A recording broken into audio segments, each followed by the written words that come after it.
का अमृत महोत्सव।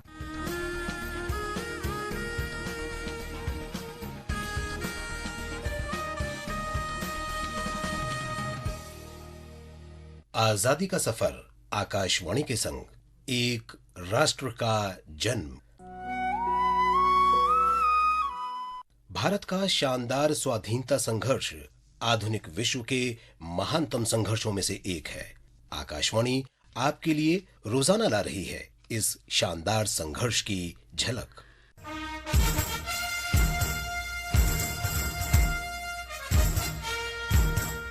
आज हम जानेंगे कि अंग्रेजों ने मराठा भूमि में कैसे पैर जमाए। हम शरद चंद्र बोस और विभाजन की यंत्रणा के बारे में भी बात करेंगे।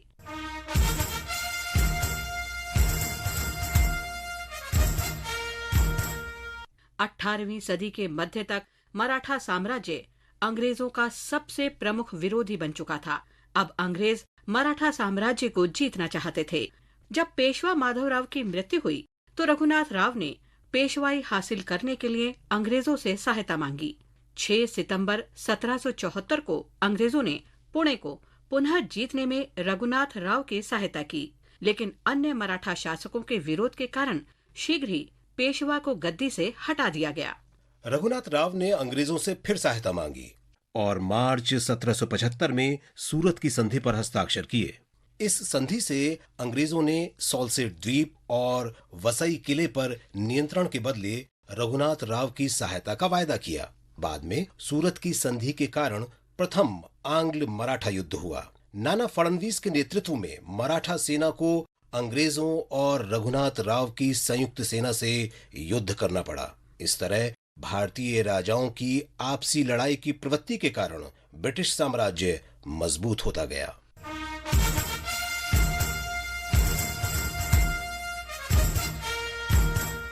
आज शरद चंद्र बोस की जयंती भी है। उनका जन्म 6 सितंबर 1889 को ओडिशा में हुआ था। वे सुभाष चंद्र बोस के बड़े भाई थे। 1911 में उन्होंने वकालत की पढ़ाई पूरी की और इंग्लैंड चले गए। महान नृपेंद्रनाथ सरकार के मार्गदर्शन में शरद चंद्र ने बैरिस्टर के रूप में बहुत प्रसिद्धि हासिल की। भारत वापस आकर उन्होंने सफल वकालत आरंभ की, लेकिन बाद में वो वकालत छोड़कर सविनय अवज्ञा आंदोलन में शामिल हो गए। तत्कालीन भारत के गृह विभाग की रिपोर्ट में उन्हें अपने भाई सुभाष चंद्र बोस की शक्ति और कलकत्ता में सविनय अवज्ञा आंदोलन का फाइनेंसर बताया गया था। शरद चंद्र बोस ने 1929 में समाचार एजेंसी की स्थापना की, जिसका नाम था ओरिएंट प्रेस एजेंसी। 1940 के दशक में उन्होंने द नेशन अखबार निकालना शुरू किया। कुछ वर्ष बाद शरद चंद्र राजनीति में भी शामिल रहे और विभिन्न पद संभाले। उनका विश्वास था कि ऐसा कुछ नहीं है जो नैतिक रूप से गलत हो और राजनीतिक रूप से सही। यही जीवन भर उनका मार्गदर्शक सिद्धांत बना रहा। शरद चंद्र बोस पहले व्यक्ति थे जिन्होंने बंगाल और पंजाब के विभाजन का विरोध किया। वे माउंटबेटन योजना के प्रकाशन से पहले और बाद में भी विभाजन का लगातार विरोध करते रहे। इसी मुद्दे पर उन्होंने जनवरी 1947 में कांग्रेस छोड़ दी और फरवरी 1947 में विरोध आंदोलन शुरू किया। 15 अगस्त 1947 को भारत के स्वतंत्र होते ही शरद चंद्र ने भारत, पाकिस्तान, नेपाल, बर्मा और सीलोन के क्षेत्रीय संगठन की हिमायत की। वे एशिया के दक्षिण पूर्वी राष्ट्रों की एकता के भी समर्थक थे। यही नहीं, अगस्त 1947 में शरद चंद्र बोस ने सोशलिस्ट रिपब्लिकन पार्टी बनाई और 1949 में यूनाइटेड सोशलिस्ट ऑर्गेनाइजेशन का गठन किया, जिसने देश की सभी सोशलिस्ट ताकतों को एक मंच पर आने का आह्वान किया। शरद चंद्र बोस सच्चे राष्ट्रवादी थे।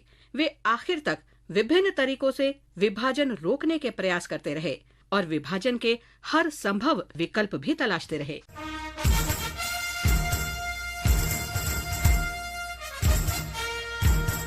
उन्नीस 1947 में भारत के विभाजन के बाद 4 वर्ष में ही लगभग 1.5 करोड़ लोग विस्थापित हुए। स्थिति का प्रबंधन करने के लिए 6 सितंबर 1947 को भारत सरकार ने शरणार्थियों को राहत और पुनर्वास के लिए नया मंत्रालय बनाया। लेकिन विभाजन के जख्म आसानी से नहीं भरे जा सकते। वो दर्द अब भी महसूस होता है। भारत के स्वतंत्रता दिवस की पूर्व संध्या पर प्रधानमंत्री नरेंद्र मोदी ने घोषणा की कि अब से 14 अगस्त को विभाजन विभीषिका स्मृति दिवस के रूप में मनाया जाएगा। हम आजादी का जश्न मनाते हैं, लेकिन बंटवारे का दर्द आज भी हिंदुस्तान के सीने को छलनी करता है। ये पिछली शताब्दी की सबसे बड़ी त्रासदी में से एक। विभाजन विभीषिका स्मृति दिवस का तय होना ऐसे लोगों को हर भारतवासी की तरफ से आदर पूर्वक श्रद्धांजलि है। आज भारत की अधिसंख्य जनसंख्या ऐसी है जिसका जन्म भारत के रक्त रंजित विभाजन के बाद हुआ है, लेकिन उन्हें वो इतिहास याद रखना चाहिए जब मानवता के इतिहास की सबसे बड़ी विभीषिका में लाखों लोगों की जान चली गई और लाखों लोगों को अपना घर-बार छोड़ना पड़ा। आज बस इतना ही। आजादी का सफर आकाशवाणी के संग कल फिर मिलेंगे नई कड़ी के साथ।